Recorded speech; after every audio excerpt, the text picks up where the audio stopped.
Today we're diving into the world of comic books, but since I'm no real expert, I asked two guys who may know just a little bit more about it than I do. Please welcome Patrick and Dal from Challengers Comics. Thanks for joining us, guys. Thanks for having us. It's great to be here. So glad you're both here with us. I've got a bunch of Superman #1s just laying on my shelf. Are they worth anything? Well, everyone's got those on their shelves. So, Yeah. They're so commonplace now. It's like you find them at every garage sale. Can't give them away. Yeah. I keep trying to give them away. Nobody wants them anymore.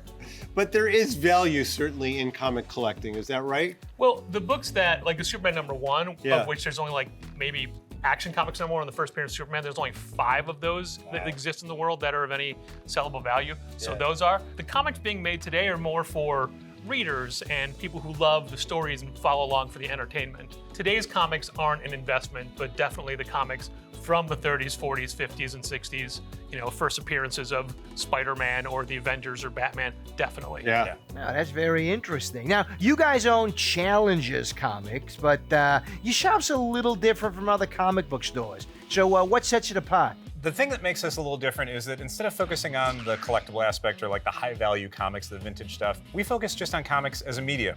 We're all about the readers. We're all about new people coming into the shop, discovering comics for the first time, getting their first graphic novel, getting their first comic book, and then coming back and telling us about it. Well, gentlemen, here's something of a coincidence. You run a comic book shop, and you've brought in comic books. Who would have saw that coming, huh? You know, we figured we would bring something that represents what you guys do. Since you show cartoons, we want to bring in some Looney Tunes.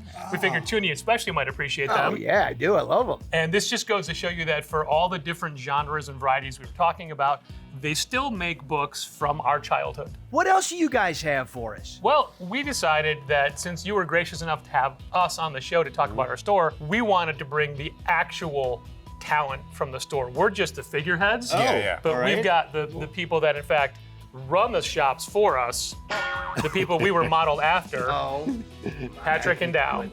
Oh, look at those guys.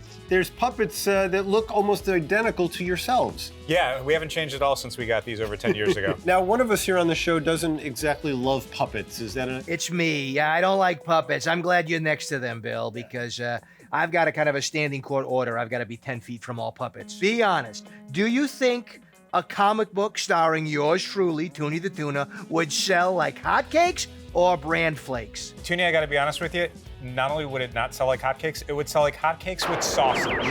Whoa, that's extra, you mean? A little bit extra. Wow, you can't do better than that, Toony. Nice. There's no way.